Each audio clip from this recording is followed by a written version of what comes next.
धक्कादायक बातमी सकाळी 6 वाजता मला मिळाली. खरं तर जेव्हा त्यांना हॉस्पिटलला घेऊन जाण्यात आलं तेव्हा आमदार संग्राम जगतापांचं माझं संभाषणही झालं.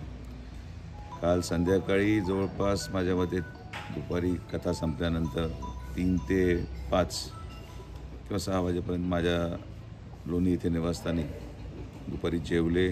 आम्ही गप्पाही मारत होतो. मला असं वाटतं की अजूनही मला विश्वास बसत नाही की ही घटना घडलेली आहे.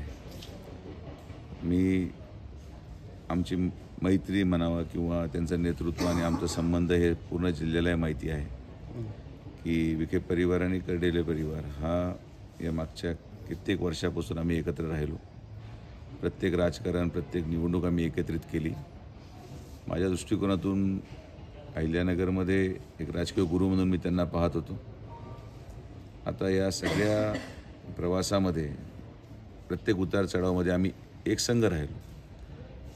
या संकटातून आता हे कसं सगळं जे अस्थिरता झालेली आहे आणि अचानक जाण्याने जे काही आता प्रक्रिया आहे, आता मला क्रांतिवेदीला जायचं मला कळालं मी लगेच सकाळी मुंबईहून निघालो.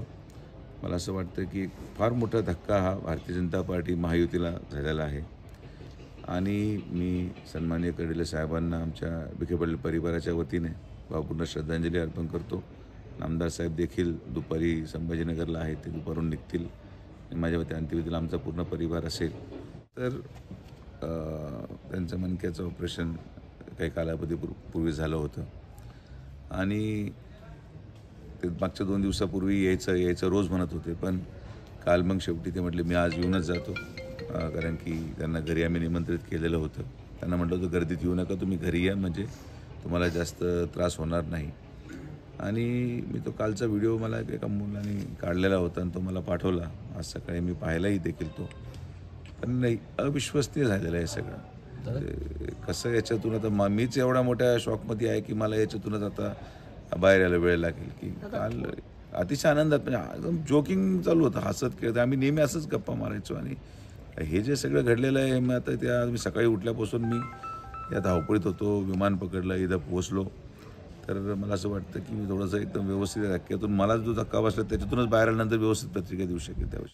नाही, अशा अनेक आठवणी आहेत. एक विशिष्ट आठवण सांगणं अवघड आहे. जसं मी तुम्हाला सांगितलं की मला जोपर्यंत आता मी या सगळ्या गोष्टीला स्वीकारत नाही स्वतः, ही घटना घडली, मी आता हॉस्पिटलला जाणार आहे, त्यांचे दर्शन घेणार आहे, मला याच्यातून एकदा बाहेर सगळं येऊ द्या, मगच मी या सगळ्या गोष्टींवर टीका टिप्पणी करू शकेल.